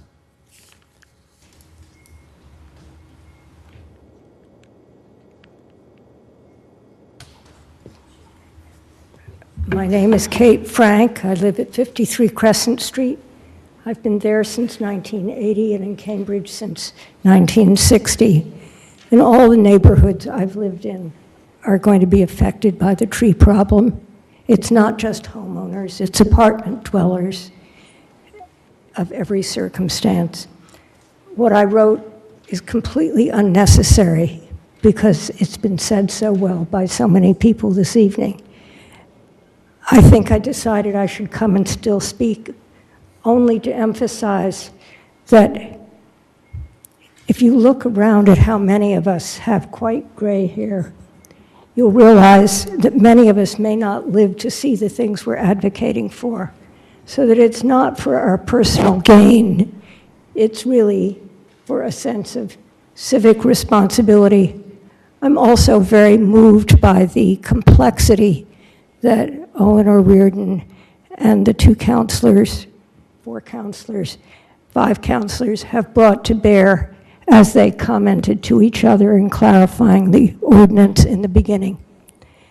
So in conclusion, I wish to sort of join the Japanese elders who planted fruit trees that the future children would have fruit, that we have a similar attitude about our trees, and that we rethink the issue of private property and realize that even though there are many principles of ownership that have taken prevalence for many, many years, that it will not help us address our problems now. I think when Mr. O'Riordan spoke about the need for education, when Mr. Nutter from Green Cambridge spoke about the willingness of his organization to help with citizen education, I think it could be as successful as the composting program. It may not move fast enough, but some movement is better than none. And I hope you will all stick with it. Thank you very much. Thank you very much. We have Ellen Mass, followed by Eric Grunbaum, and that will probably use up all of our public comment time. Ellen Mass, President, Friends of the Alewife Reservation.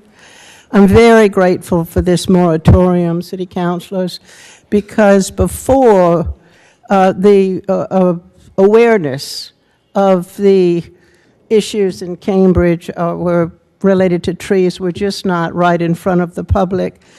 This would have been a wonderful hearing to have had before we did the silver maple cutting. We took down a forest which was on the border of our city and the next door town, and this brought quite a significant campaign.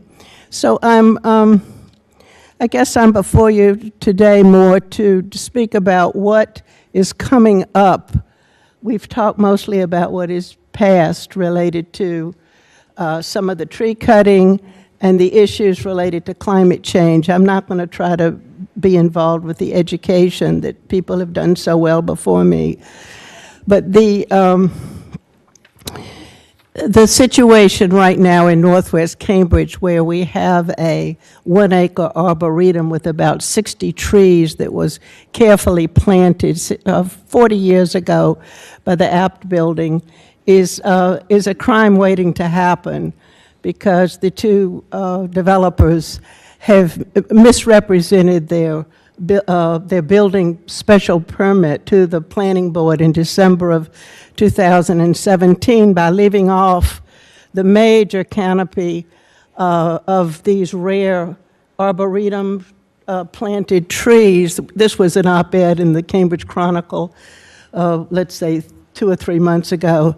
Well, since 10 months have passed, quickly a new design map by one of the corporations came into the forefront, but this does not go along with what the tree ordinance says. The tree ordinance says that a full display of the entire design must be given 21 days before the planning board has its hearing, and this was not done. These trees, and basically there was a major misrepresentation of the design, which had a courtyard with this arboretum. So this is coming up now, and thank goodness the city DPW is going to investigate. It is looking into this with the arborist.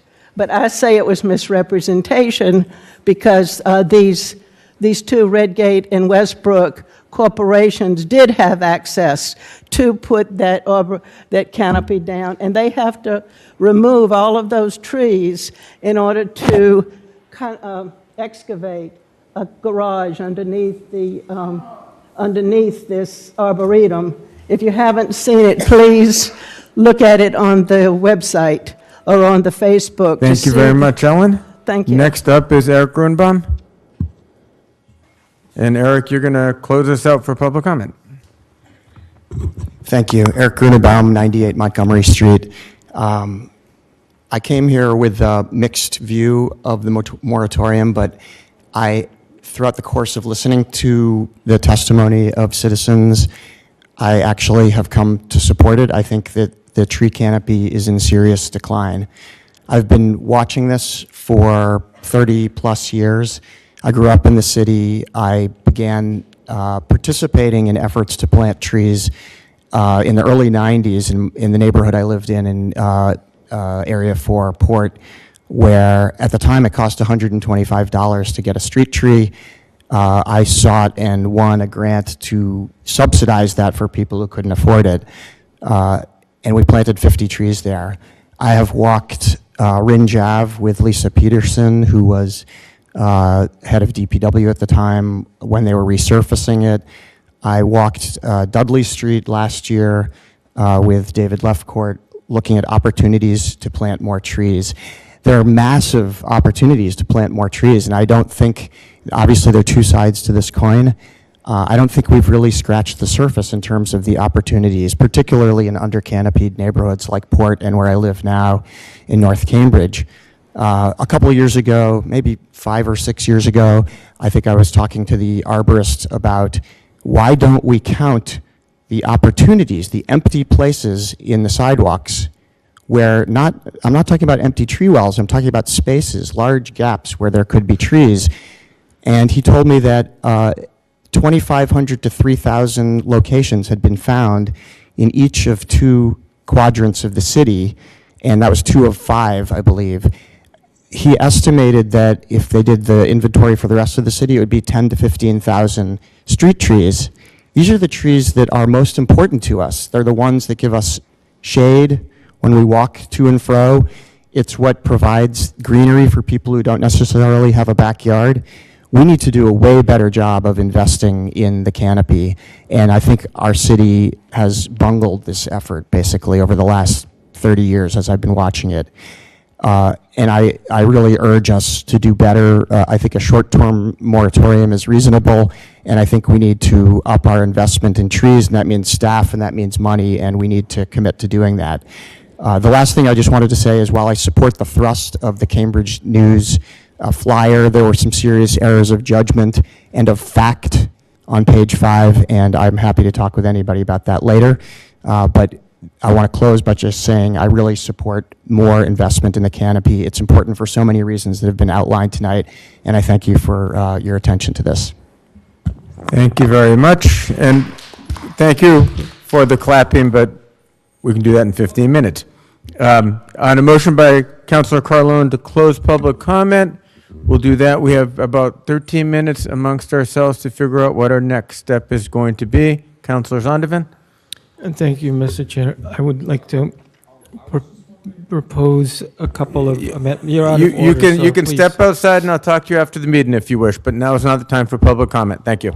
I'd like to propose two. I will ask to get you removed if you insist on doing this. Okay. We'll get more done if you don't interrupt. We're going to have you removed, I'm afraid. This is a public meeting and we have work to do. I'm happy to talk to you after the meeting. Councilor Zondervan? Thank you, Mr. Chair. I'd like to propose one amendment, and I believe you had also suggested one to capture the retroactive nature of the tree protection. So the first amendment I would like to propose will clarify. Use your microphone and speak loudly, please.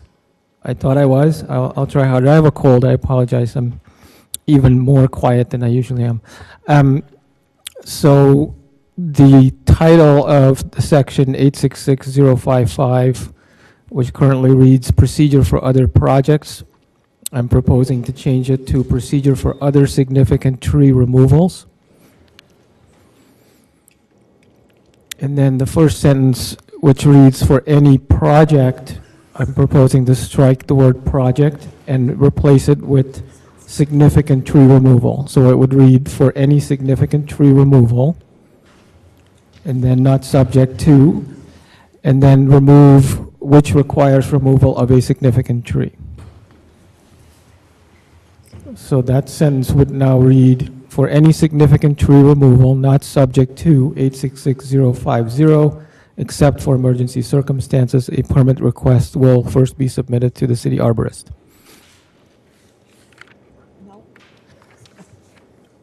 Keep going. We'll get there later. Okay, so that's the first amendment. And then I know that we can't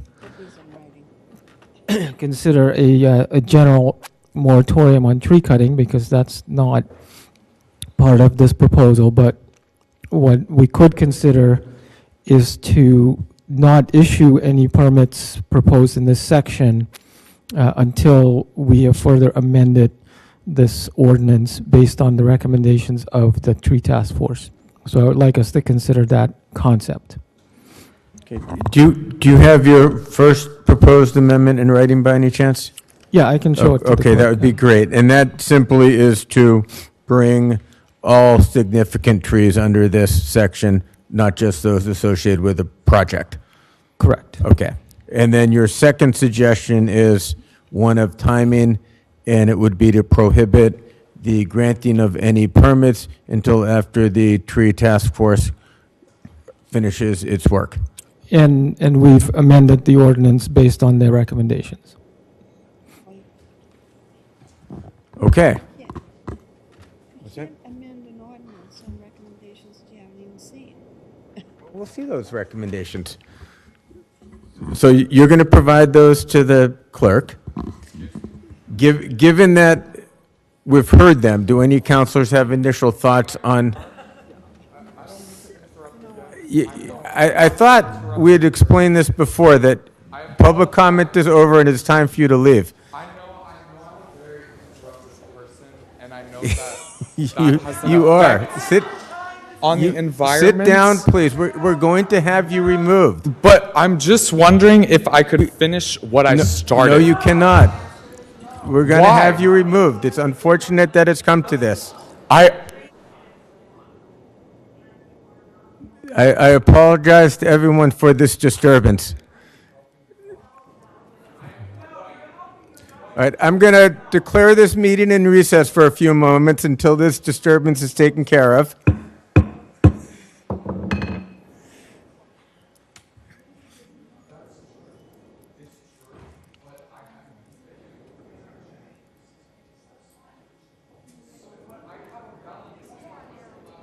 What's it? Thank you. Did you take a recess? Yeah. Okay. All right, so.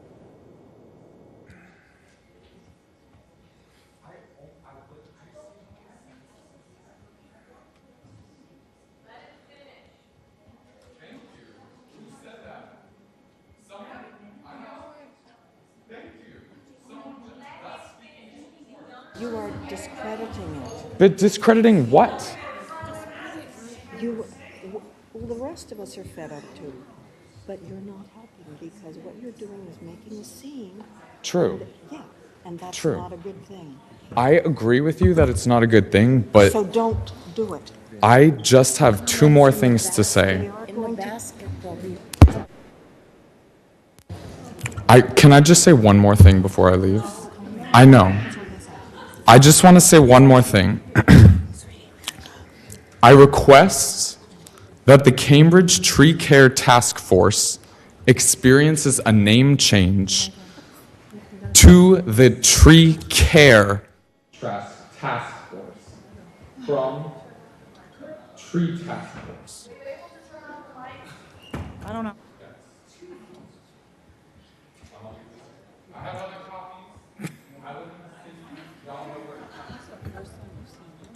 Yeah,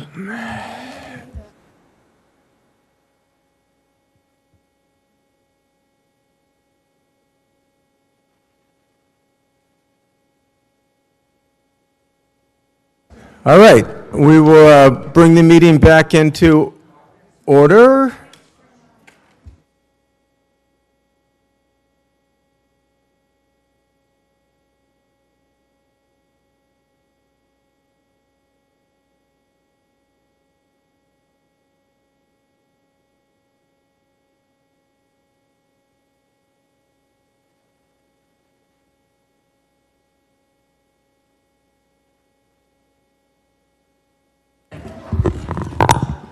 Okay, I apologize for that disruption, but that's democracy in public, something rather in action.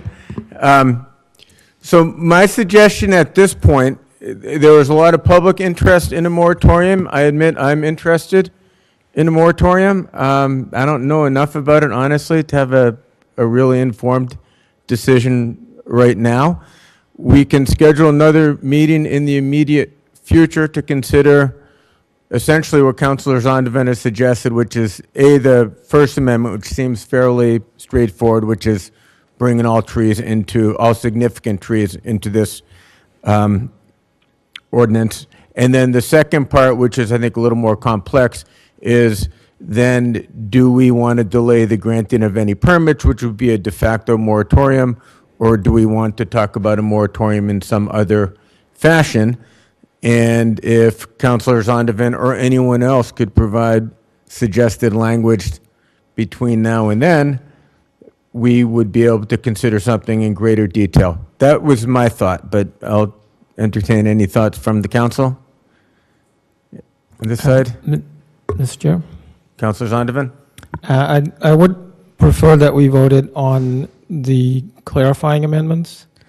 And I think we can discuss a moratorium and when we adopt the ordinance in the city council as a whole. And I'm not in favor of having another ordinance committee hearing. I think we should move forward to the full council. Councilor Kelly? Councilor Vice Mayor Devra? I agree. I would vote to accept the amendments that Councilor Zondervan has proposed and send this on to the council. Councilor Mellon? Just a point of information, as far as ordinance committee meetings go, I was under the impression that we could make something less restrictive, but not more restrictive, and a moratorium to me feels like if the clerk could maybe,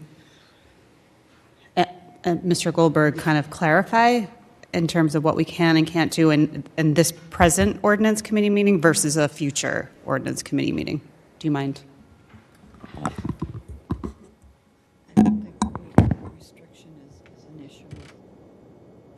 Through you, Mr. Chair.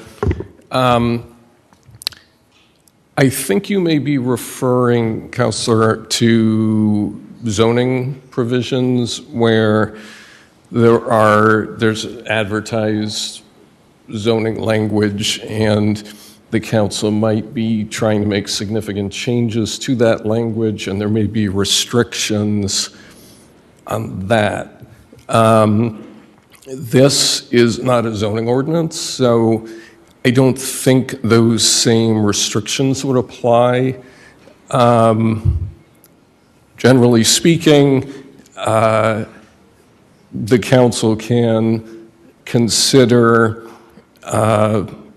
something that's been advertised. The issue of these amendments has been advertised. A moratorium was not specifically part of the advertisement for this meeting. I don't know if that's helpful. Thank you for that clarification. Mr. Chair, I also have a legal opinion. Are you done, Councilor Mellon? Councilor Carlone? Okay. Councilor Zondervan? I have a legal opinion I can share with my colleague as well, that in fact, we can consider amendments to the proposed amendment. So Frank, I'm very uncomfortable with passing a moratorium. Now, I don't understand the implications well enough, and I know that we would have a certain amount of time. I understand, and a moratorium was not part of the call. So when we advertised this meeting to the people of Cambridge, we told them, if you care about trees, if you care about notice of cutting down trees and so forth, come to this meeting. And that's what we said we'd talk about. We didn't say, if you care about a moratorium, come to this meeting. And I think personally, that's a huge difference. Whether I support the moratorium or not, I think it's a lousy way to do government. We can have another ordinance committee meeting in the immediate future and specifically have a call of that meeting to talk about what is in effect the moratorium. But I think it's a dangerous place to go to do it now under the guise of simple notification and permitting. So I would not vote to move this. I'm happy to accept the amendment and put the amendment in the language. I would not vote to move this out of committee, though. Mr. Chair, I too support a moratorium, but I agree with your interpretation. So to be clear, the amendment I've submitted to the clerk does not reference or imply a moratorium. It's just the clarifying language that I spoke of earlier. So I would like to make a motion to amend that language. And then I would like us to move the amended ordinance to the general council. And then in the council, we can discuss a moratorium or not. So I think that if we want to talk about a moratorium, this is a much better place to do it. If we want a moratorium, this is a much better place to do it. I am, again, happy to support amending the language and then keeping it in committee, and we can have another meeting, and then that can move it to the council. But I would not support moving an amended proposal to the council. If we want a moratorium, we should give the council a suggestion for a moratorium, and we should give that idea a full and healthy hearing here, which I don't think we've had. Mr. Chair, a general moratorium, more general than through this amendment, is a completely separate discussion that I don't think should encumber the amendment that I've proposed. So what I'm asking is that we move this amendment forward, and then if we want to discuss a moratorium, be it in the context of this amendment or even more broadly, I think that's a separate discussion. I don't want to hold up this proposal in order to discuss a moratorium, which may or may not be the mechanism to enact it. So I don't agree that we should do that. So you have one amendment, which is the redefinition of the significant tree. Does anyone have any questions on that? Clarification, does not redefine significant tree. It changes the title of this section. Right, so it makes it applicable to trees irrespective of the project. So clerk's got that language. You're going to email. So on that amendment, all in favor say aye, opposed Yes. no? Okay, so now do you have another amendment to make? No, I'm proposing that we now move this amendment to the council for further discussion or adoption.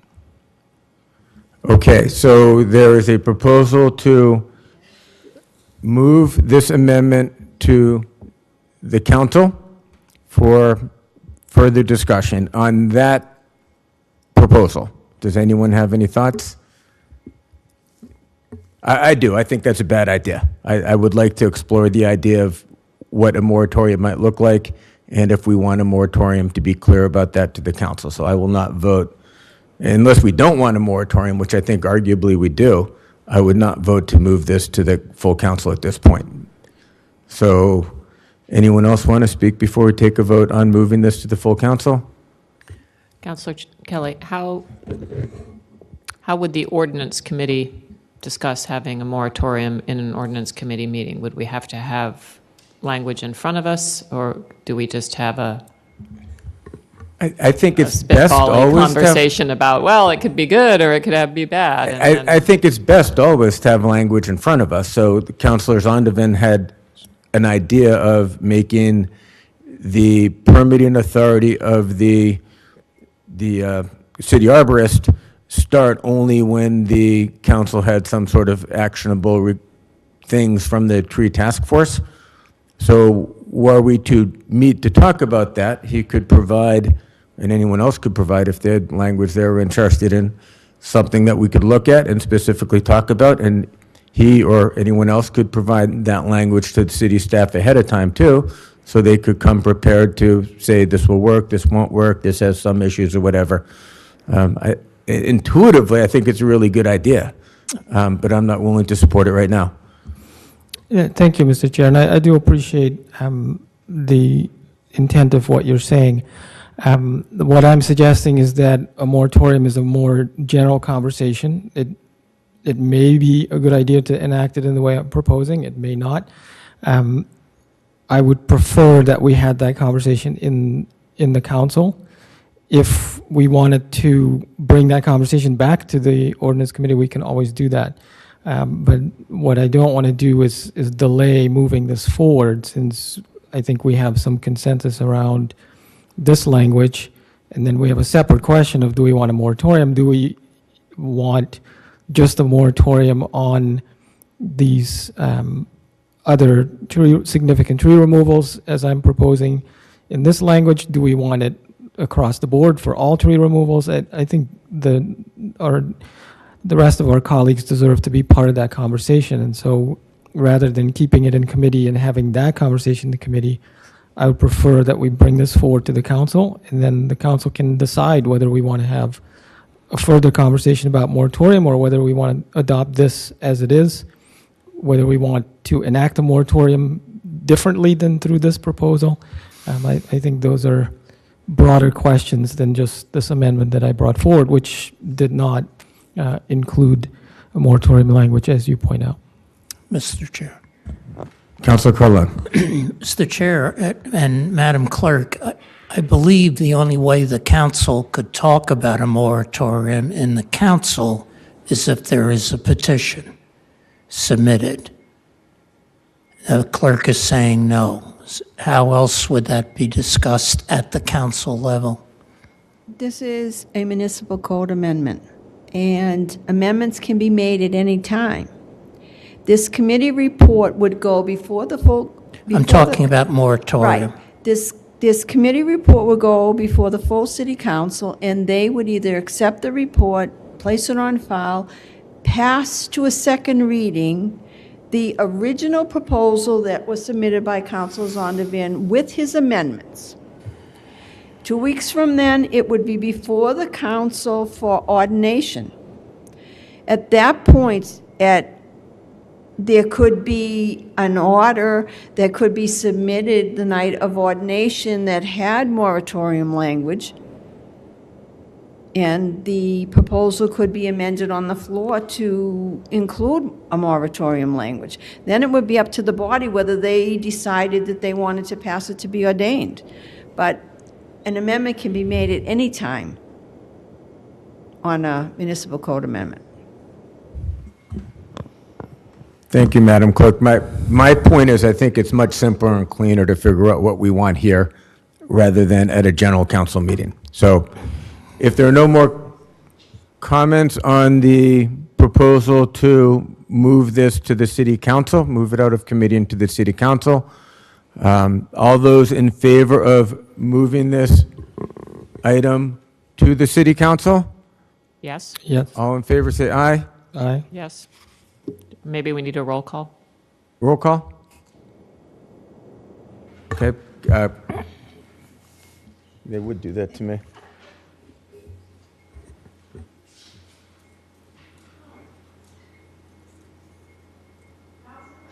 Yes.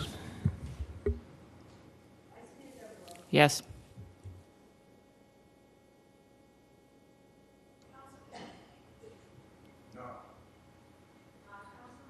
Yes.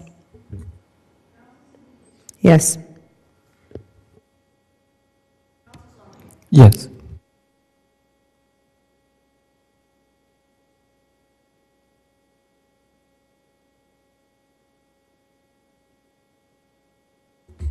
Okay, and on that, anything else? On a motion from Vice Mayor Devereaux to adjourn, we're adjourned. Thank you all for coming.